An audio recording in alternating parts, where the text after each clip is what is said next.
Well, good morning, church family. I'm so thankful that you're here this morning, and I'm thankful that you're able to worship together.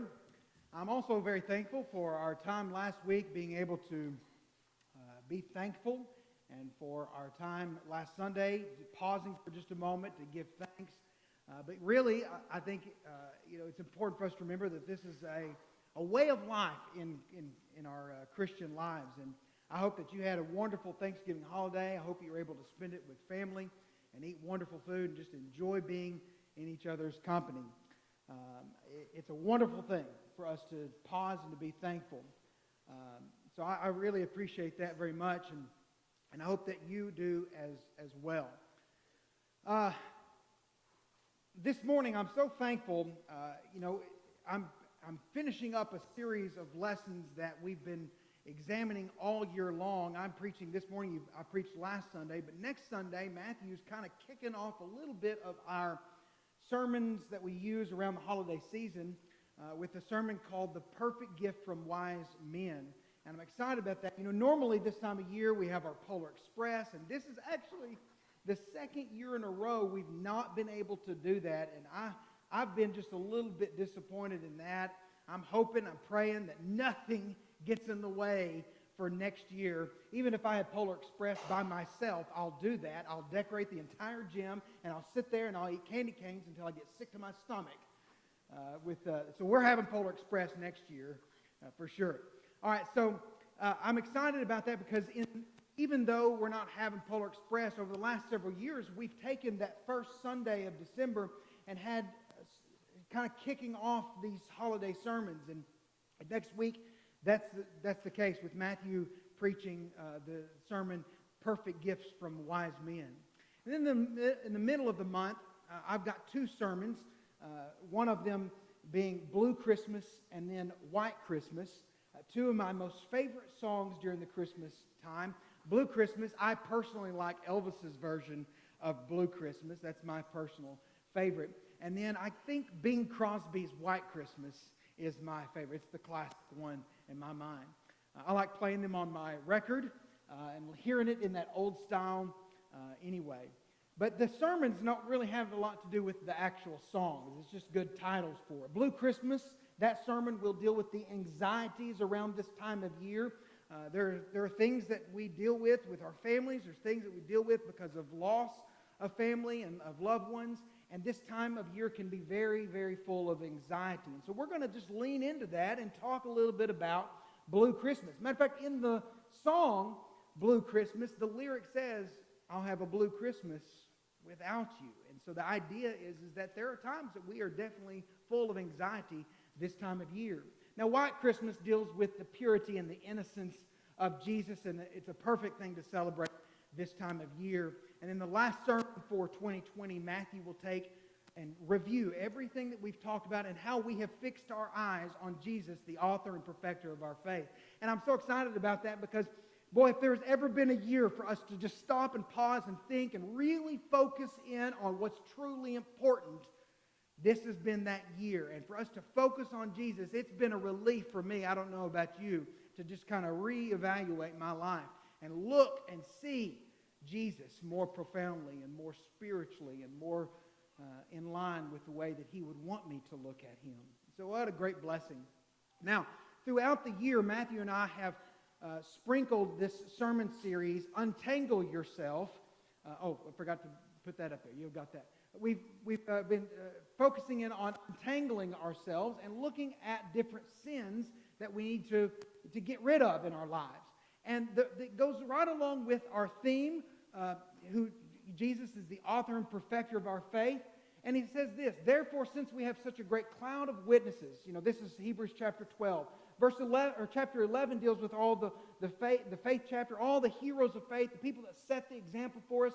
And then chapter 12 begins, says, since we have all these people who testify to us about what our faith is, let us lay aside every encumbrance and sin which so easily entangles us. And then here it is. Let us run with endurance the race that is set before us, fixing our eyes on Jesus, the author and the perfecter of our faith. So that's what we have focused in on. But in this sermon series, we really started looking at the sins that so easily entangle us, things that we've got to get rid of in our lives. And we started this back, I think in February was the first one, where we looked at the sin of rage. But today, we're going to look at the sin of manipulation. Now, I'm going to say this at the end of it. This is not the only sins that we've addressed. But today, we're going to talk about the sin of manipulation. And you may be thinking, well, is that even in the Bible, the sin of manipulation? Well, the word is not necessarily there, but the teaching, the doctrine, the principles, they're there. They're absolutely there. And manipulation is when someone speaks falsely for the purpose of deception. They say something to deceive you. That's manipulation. We understand that. We really do. To manipulate is to deceive someone into thinking or behaving a certain way. Oh boy, have we ever been guilty of that one? Absolutely. And we can certainly see that this year, where people have said or presented certain things in a certain way to get you to believe or to think a certain thing. It's manipulation. Really, at the core of manipulation is lying. Now, you're thinking, Alex, haven't you already addressed us untangling ourselves from lying? Oh, absolutely. We've done that. But I want us to dig a little bit deeper into this sin. Because all of these sins that we've dealt with over the past year are sins that I know that we struggle with even as a church family. I know it gets a little bit personal. You know what? I'm not afraid to step on my toes. I need to at times. And I know it's important for me to step on yours. Because these are sins that we've addressed all year long that we've got to untangle ourselves from.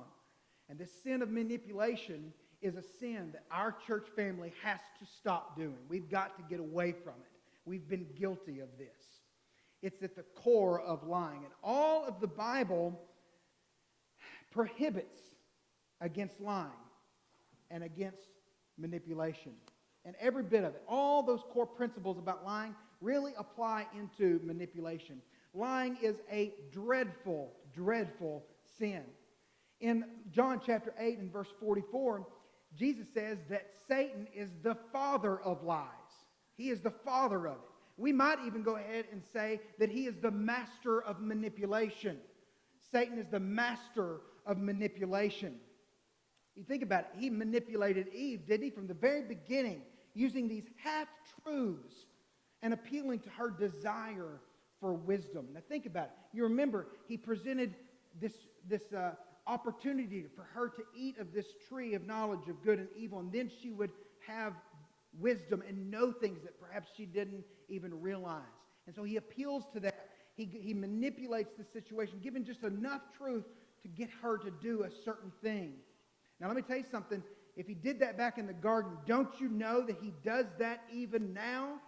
Satan manipulates people into traps that he sets for them. He wants you to be a part of manipulation. He wants you to get yourself so tangled up in it, you cannot run the race that is set before you. And we are guilty of it. We are guilty of it. We've got to untangle ourselves from this. We've got to. Now, Anthony read this passage for us just a moment ago. He read verses 14 and 15. The context of 2 Corinthians 11 is Paul is addressing these people who are false teachers, false prophets, false apostles. And they present themselves a certain way, and they're not that way. He says, no wonder, for even Satan disguises himself as an angel of light. Even Satan does this. Now, really what he's telling us is that Satan masquerades as an angel of light. He puts on this appearance. He disguises himself as an angel of light. He exploits our weaknesses. He looks for the things that you are weak in, and he's going to use that to his advantage. That's what he's doing. He strokes your pride. Even as a Christian, he starts saying, look how good you are. And if I can just start eating at and getting that good that you have excelled at and using that to my advantage, I'm going to do it. That's what Satan does. He is artful and he is crafty. And he assures us that following the sinful path is in our best interest. That's what he did with Eve. He said, if you really want to know, if you want to be like God, then you'll eat of this and you'll know. And she's thinking, well, yeah, I do want to know. That sounds like a good thing. So follow this sinful path. And he doesn't say, follow the sinful path. Not follow the yellow brick road. No, they know it. They know it. He doesn't do that. He doesn't say, this is the sinful path. He makes it look like the path that is good. He makes it look like a path you want to travel. And he says, follow this path and you will know things. Well, that sounds really good. That's what Satan does. He has many plays. He has many schemes to bring us under his control. But let me tell you something. It's real easy for me to do a sermon right here and talk about how bad Satan is. It'd be really easy for us to sit there and say, look, Satan is a manipulator, and you need to avoid Satan. You need to avoid manipulation. You need to avoid that. But you know what? This sermon is not about Satan untangling himself. He's not going to untangle himself. He is that sin. This is a sermon about us untangling ourselves. We have to stop manipulating.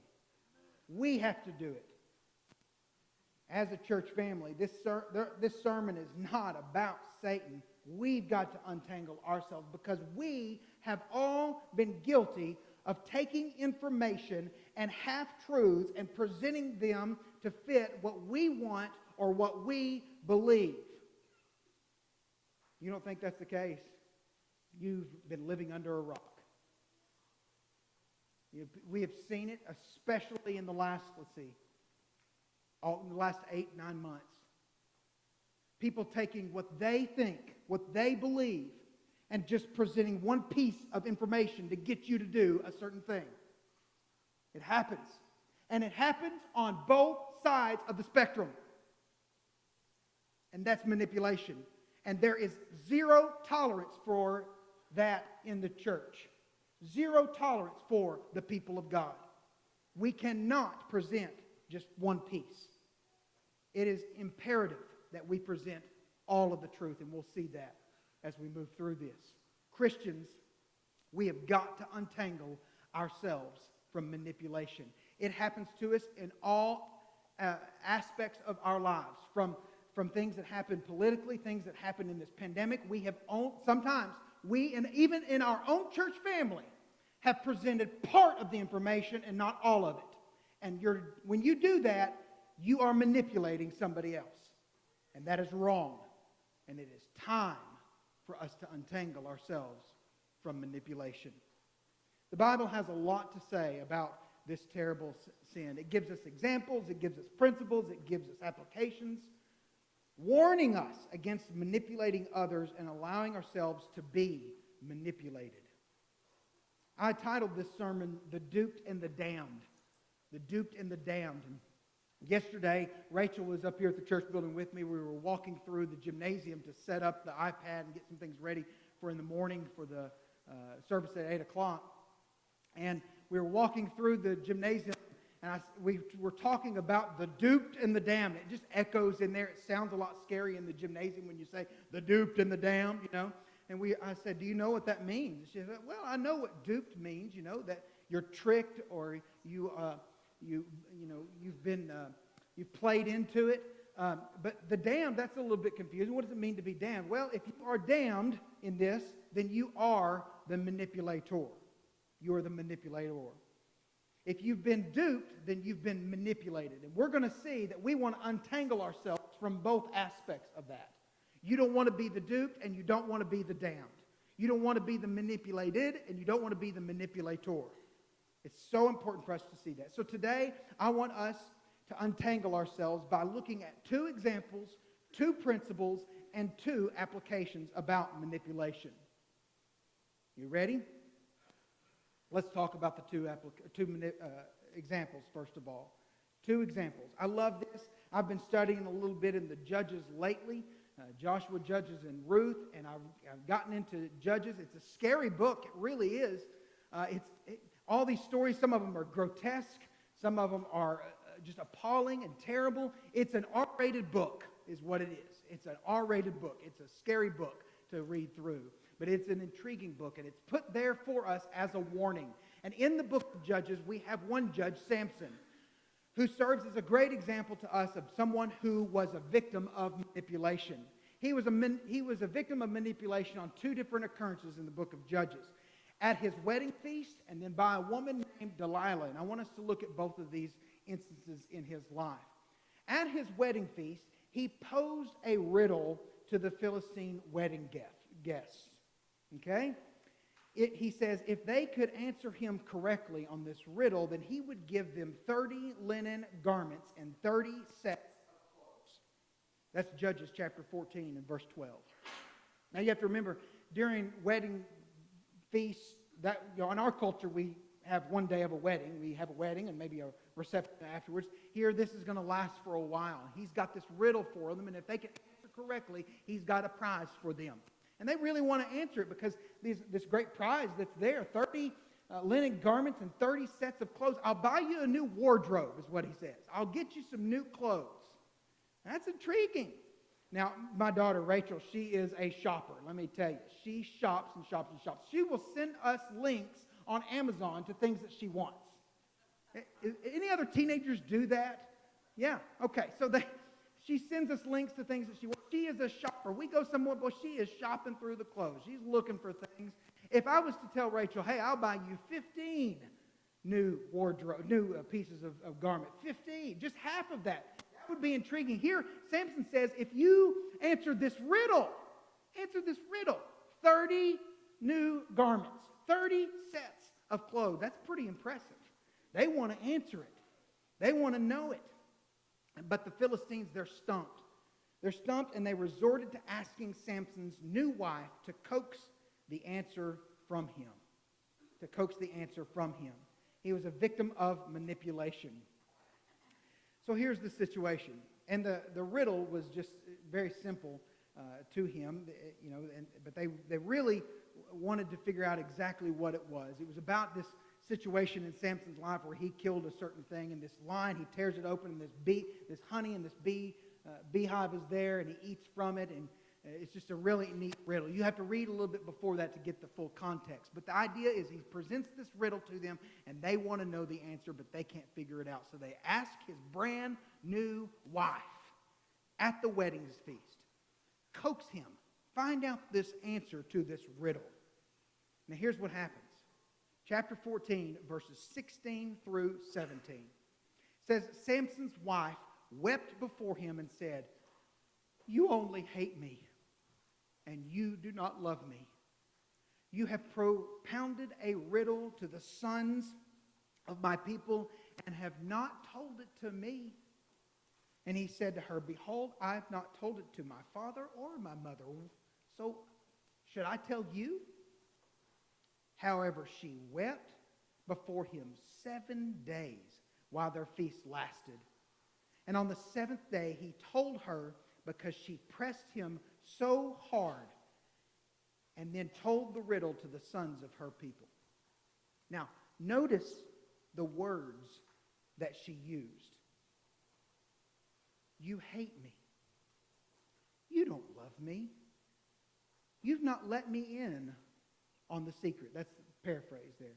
You've isolated me. Those are manipulative words. Those are manipulative words. You hate me. You don't love me. You've not let me in on the secret, and you've isolated me. Now notice the actions that she used. She wept like a crybaby. This is their wedding. This is his brand new, beautiful bride. Brand new, beautiful bride. And she's weeping. He's thinking, good grief. What have I gotten myself into? You know, Kira wept on our wedding day. She did. Wept on our wedding day. After the wedding, it was beautiful. Her dad has been so good to us. He always has been good to us. We got married at the Bear Valley Church of Christ, and we were going to catch a plane from Denver to Orlando for our honeymoon. And her dad got us a beautiful limousine to take from the church building to the airport and drop us off right there. Ooh, I felt like a high roller. I did. And so I got into this limousine, and the limo driver had Cokes and refreshments and just great time in this limo. I thought, good grief, here I am in this beautiful limousine with my brand new bride, and not long after we pulled off, I look over at my sweet little bride, and she is bawling. crying. And I thought, my goodness, what have I gotten myself into? She's in there bawling. Well, it was just mainly the emotions of the day that just finally caught up to her. Sleep, at least that's what I keep telling myself. That's why she cried. But she cried. Finally, I poured her something to drink, and we got to the airport, and everything went great. And here we are now, 17 and a half years later, and I don't make her cry nearly as much now, right?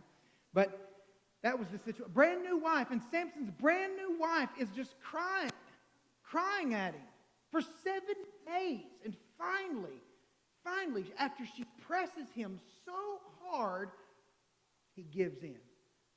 All these manipulative words and all these manipulative actions, finally Samson gives in, and he gives her the answer, which she promptly then related over to her people.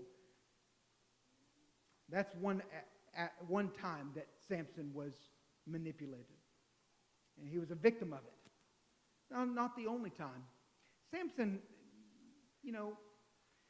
he was not the most moral person. Again, remember, this is Judges. It's an R-rated book. And Samson's married to a new bride, but it's not long after that he ends up with some other women. And finally, he gets himself involved with this woman named Delilah. And he's then again manipulated by Delilah. And we see some of the same words and actions with her. The same words and actions.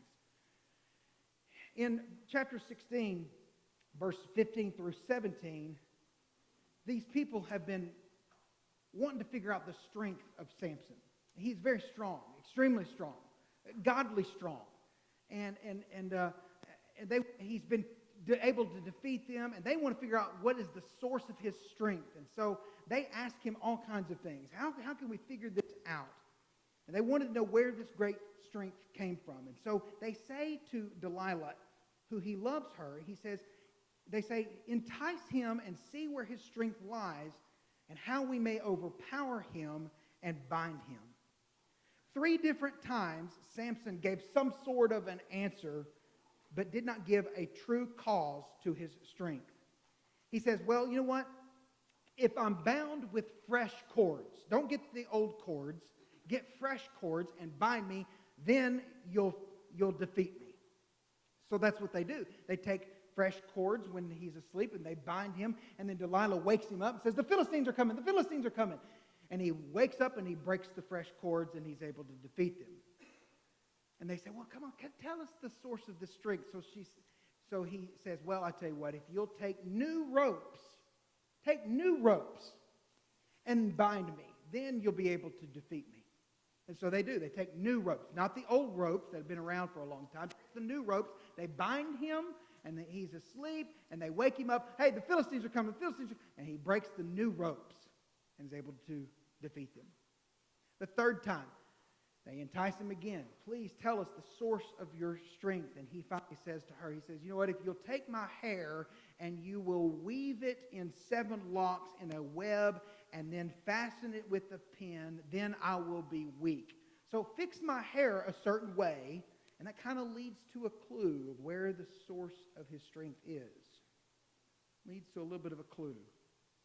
Weave my hair a certain way. Tie me down with it.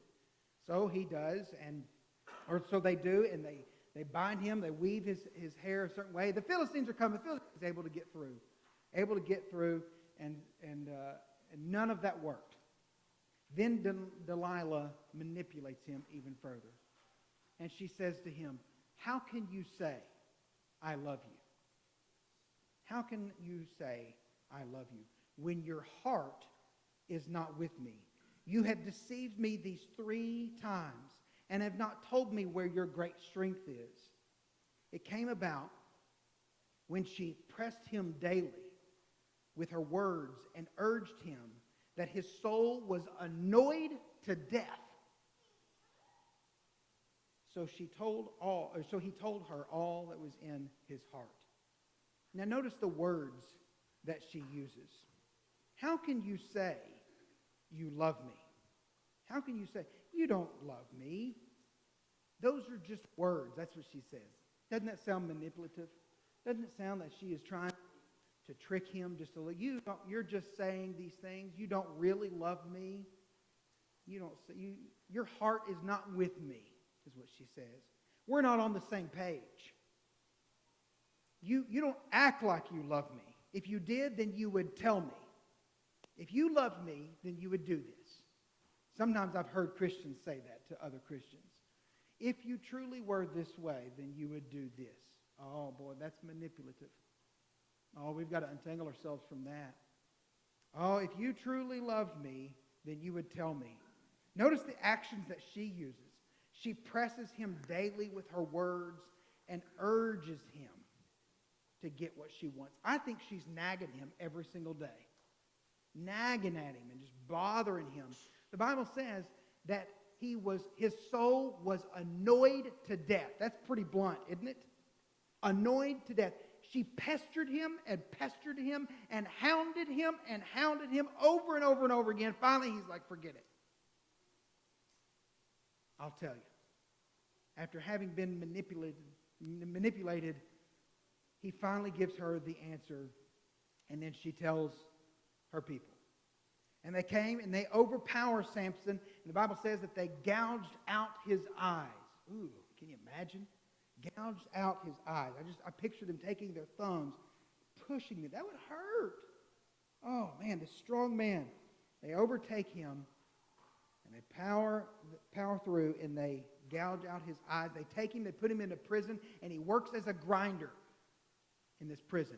Now, eventually, after they figured out that it was his hair and they had shaved it, and that's how they were able to overpower him, his hair finally grows back.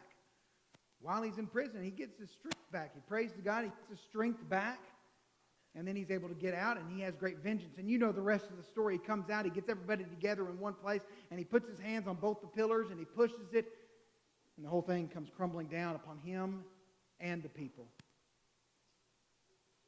All because he was manipulated.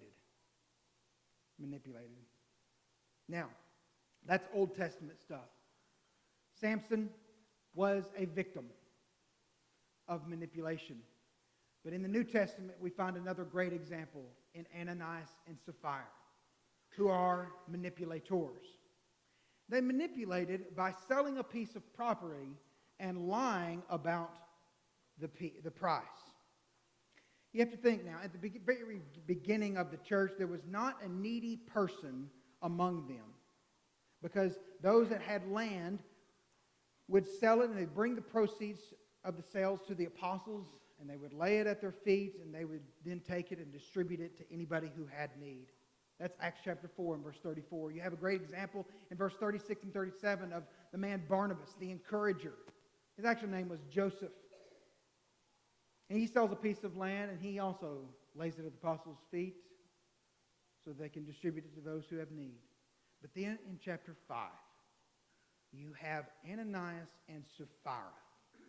And they sell their land, and they keep some of the money back. Here's what it says. Chapter 5, verses 1 through 2. It says, "But a man named Ananias, with his wife Sapphira, sold a piece of property and kept back some of the price for himself, with his wife's full knowledge." That's a key part right there. "And bringing a portion of it, he laid it at the apostles' feet." Now listen, there's nothing wrong with what they've done so far. There's nothing wrong with selling a piece of property and giving it away. You could give a tenth of it away. You could give 50% of it away. You could give all of it away. There's nothing wrong with what they've done so far. But the fact is it's implied that they lied about it. The problem is that they lied about how much he sold it for. Because Peter asked him why Satan has filled his heart to lie to the Holy Spirit. Ananias had control over the land while he owned it, didn't he? He had control over it. He could do whatever he wants to with the land. He had control over every aspect, every last penny of the money. He could do whatever he wanted to with it, but he did not have control over his heart to be free from manipulation. Not at all. And so he lied. He lied about it. When Sapphira is asked about how much the land was sold for, she lied about it too. Go down to verse 7 and 9 and look at that passage. It says, now there are lapses in an interval. See, because Ananias, when he lied about it, he died right there on the spot. And then a time passed. And Sapphira comes in 3 hours later. And when his wife come in, not knowing what had happened to Ananias, and Peter responded to her, tell me whether you sold the land for such and such a price. She said, yes, that was the price. Oh, she lied. Then Peter said to her, why is it that you have agreed together? Together with who? Well, Ananias and Sapphira agreed together to put the Spirit of the Lord to the test. He says, behold, the feet of those who have buried your husband, they've already buried her husband, are at the door, and they're going to carry you out as well. Now, why did they lie? I don't know.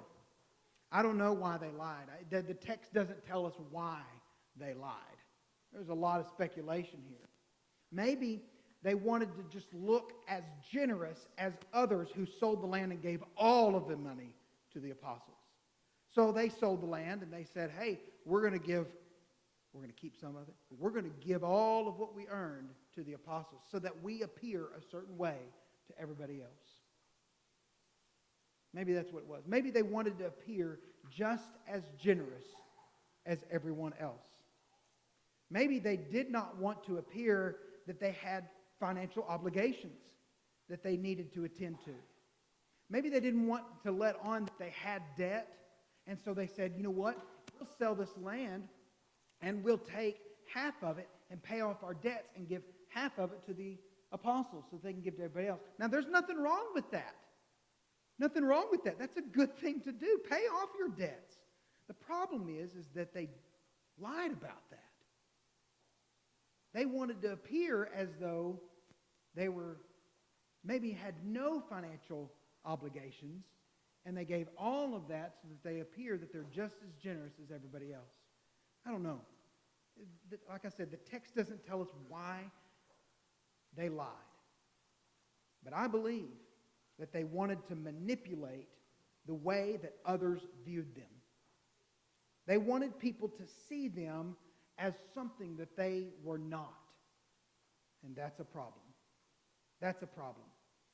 So we have these two great examples. Samson, who was a victim of manipulation at his wedding feast and by Delilah. And then you have Ananias and Sapphira, who were manipulators by selling a piece of property and lying about the price. In both of these examples, you have human emotions and lies that are used to manipulate. And people do this all of the time. If I can appeal to your emotions to get you to do a certain thing. This happens all the time. If you're a night owl like I am and you're watching TV, you'll be watching, you're flipping through there, and then they'll put commercials of these sad little puppies on TV, and they're like so hungry. You can tell that they've not ever eaten before. They've never been pet. They've never even seen a human, and they look so sad. And they say, well, if you'll donate and give to this cause, then we'll take care of these puppies. And they appeal to your emotion to get you to do a certain thing. That's manipulation. In a way, it's manipulation. There's nothing wrong with saying, hey, I know that you love this, and I know that you care about this, and here's an opportunity for you to be involved in that. That's not manipulation. But what they do here, what Ananias and Sapphira do, and what Samson is a victim of, is pure manipulation, appealing to his emotions. You hate me. You don't love me. It's being manipulated. They get to our emotions and they lie. Now, to help us untangle ourselves from this sin of manipulation, let's look at two principles. Two principles of manipulation. First of all, Christians are not to manipulate. Now, I shouldn't have to even tell you that. Really, honestly, I shouldn't even have to have a sermon about this. You know this stuff. It's ridiculous that I have to say, don't manipulate people. But we're guilty of it. I'm guilty of it. And so are you. And it is time for us to untangle ourselves. But here we are, and I have to tell you. Why do I have to tell you not to manipulate people? We're humans. And Christians are not to manipulate. We are not to get people to do what we think that they need to do. We are not to do that. We are not to get them to believe a certain way or think a certain thing. Now, at the same time, there's an aspect that we do want to do that. I do want you to believe a certain way. I do want you to know and think a certain way. We do this all the time when we present the gospel to people, when we want you to react a certain way. But even then, Christians should not manipulate the situation.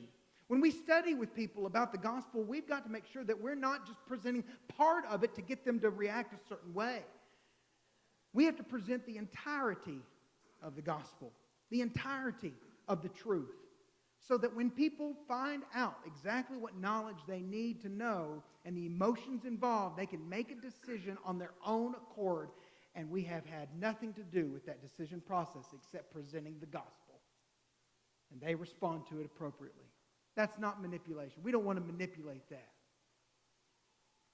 But we've got to make sure that we're not manipulating in any other aspect. That's principle number one. Principle number two, well, actually, this passage, you know this one, Ephesians 4 and verse 25. Therefore, laying aside all falsehood, speak truth, each one of you, with his neighbor, for we are members of one another. I shouldn't have to tell you that, right? You know, tell the truth. Tell the truth. That's principle number one. Principle number two is Christians are not to be manipulated. We're not. We are not to give in to what the world wants in any aspect of our lives. Don't give in to what the world wants. In Acts chapter 5 and verse 29, Peter and the rest of the apostles say, we must obey God rather than men. Just as much as Christians are not allowed to manipulate others, we are not to be manipulated. The world is going to try to shut us up. The world is going to try to shut us down. They want to put us on lockdown. They want us to put signs out and say we're not meeting together. They want us to shut our doors down forever. But we obey God rather than man. Acts chapter 5 and verse 29. Despite our own vulnerable positions, Christians are to still respond a certain way. And Jesus says that his followers are to remain harmless as doves, although we're to be wise as serpents. Matthew 10 and verse 16. Behold, I send you out as sheep. If you're going to follow me as Christians, he's asking us to be like sheep in the midst of wolves. So be shrewd as serpents and innocent as doves. And it's not very often that we think, okay, I need to be like a snake here. I need to be like a snake. Nobody wants to be like a snake. But in this context, we are to be like snake. To be as shrewd as a serpent is that we don't need to be taken advantage of. You know, if I see a snake, I hate snakes. Hate them. I just about kill every single one of them. If I know it's a king snake, if I know it's a nice garden snake, I'll leave it alone, but I do like to hurry it along on its way. If it's a copperhead, if it's a water moccasin, I'm killing it. Honestly, if it looks like one, I'm going to kill it. And I have the advantage over that snake. I really do. I have a shovel, and it does not. And it doesn't have hands. It doesn't have feet, and so it crawls along its belly on the ground. And so I have an advantage over it. And that snake, it uses its craftiness and its wisdom to slither and to survive. And it has to make it. And Jesus says, you need to be creative. You need to be able to slither. You need to be able to use wisdom to get out of situations when it's not the place for you to be. Be like a snake in that way, because the world has an advantage over you. The world has the shovel, and you're on your belly crawling.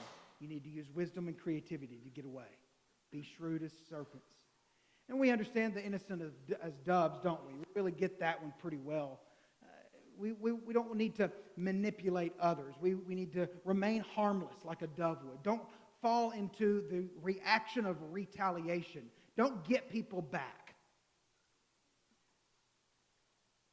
And we've got to be careful. We need to be careful that we are not manipulators nor manipulated. When we only give one side of the story, then we have an agenda. And that agenda might be a political agenda. It might be a medical agenda. It could be economic. It could be spiritual. It could be theological. But let me tell you something, folks. The only agenda that we have is the agenda of Jesus. That's it. Every aspect of your life should be pushing the agenda of Jesus.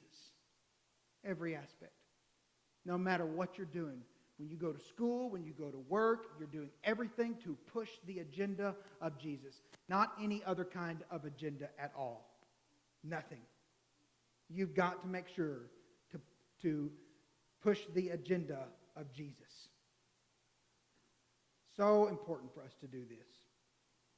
You've got to avoid the sin of manipulation. Don't give in to what the world wants in any aspect at all. Make sure that you're avoiding it. Now let's look at two applications. Here's how to tell if you're a manipulator or if someone is trying to manipulate you. Manipulators will wear you down just to make you give in. That's what we saw with Samson. That's what we see all throughout the world. They'll just try to get you to give in, wear you down, annoy you to death until you have no other choice. That's what manipulators do, and we've got to avoid it. In Philippians chapter 2 and verse 3 through 4, it says, "Do nothing from selfishness or empty conceit, but with humility of mind, regard one another as more important than yourselves. Do not merely look for your own personal interests, but also for the interests of others." One of those defining characteristics of that manipulator is they will not stop trying to get their way, even when you clearly tell them that you don't want anything that they're selling. They may accept your answer for a little while, but a manipulator will still work to wear you down and change your mind. And this is not what God wants for relationships. He doesn't want this. The manipulator does exactly the opposite of this passage. Rather than consider others more important, they'll always consider their needs more important than everyone else's needs. Certainly there are times that we compromise and we do things for other people and maybe even do things that we don't necessarily want to do. However, if it's always one-sided and you're on the losing end, then it means that you're in a relationship with a manipulator, and you're probably being manipulated. Or if it's always one-sided and you're always the one winning, then you are the manipulator. And we have got to learn to untangle ourselves from manipulation. Application number 2, manipulators will use guilt and shame to get what they want. They'll control you. They'll use that guilt and that shame as a weapon. That was the case with Samson, wasn't it? They have that powerful ability to sniff out your weakness and try to use it to gain control over you. Manipulators purposefully gravitate towards people who are struggling with shame or low self-esteem because they know that they can easily manipulate a person who struggles in that same area. It seems like that Paul was addressing this just a little bit in the book of book of 2 Timothy chapter 3 and verse 6 and 7. He says, "For among them are those who enter into households and captivate weak women, weighed down with sins, led on by various impulses, always learning and never able to come to the knowledge of the truth." In this example, Paul is describing a group of men who have bad intentions. They're looking for those weak women that they can manipulate. Rather than just choosing any women, they choose those that are gullible and already loaded down with sins and are feeling shame and guilt and have poor self-esteem and are struggling in their sins. And so they go to them and they weasel their way in and do whatever they want to with them. Oh, that's a terrible thing. That's manipulation. And I know this is blunt. I know it is. And this is difficult to swallow. But we've got to untangle ourselves from the sin of manipulation. So untangle yourself. Untangle yourself. Today, we've looked at two examples, Samson and Ananias and Sapphira. We've looked at two principles. Christians are not to manipulate, and we are not to be manipulated. Today, we've looked at two applications. Manipulators are going to wear you down, and they're going to use shame and guilt. All of this was said, though, to help us untangle ourselves from this sin, because we're all guilty. Every single person. And as soon as you think that you are not guilty of the sin of manipulation, you're trying to manipulate yourself and your own thoughts. Trying to justify yourself. We're all guilty. Over the year, Matthew and I have looked at these different sins. We've talked about rage back in February. Matthew then talked about gossip. And we've talked about apathy. Then I addressed lying a few months back. And then, as uncomfortable as it is, we dealt with the sin of lust. And today, we deal with the sin of manipulation. But let me tell you something. These are not all the sins. These are a few that we knew that we needed to address in our church family. It's time for us to untangle ourselves from these. Because we've seen it. We've been guilty. I've been guilty. You've been guilty. But you know what? Your sin may not be up there. We may not even address your sin specifically. But let me tell you, you need to untangle yourself from all sin. Otherwise, it is going to be impossible for you to run the race that is set before you, fixing your eyes on Jesus, the author and the perfecter of your faith. Untangle yourself from manipulation and any other sin that's hindering you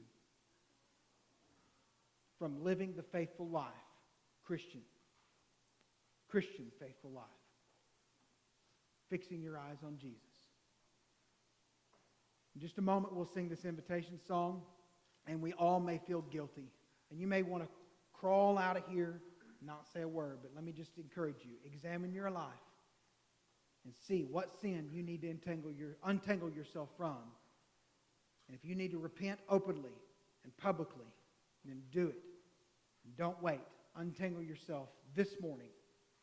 If you need to obey the gospel, the invitation is open for you as well. Come as together we stand and as we sing.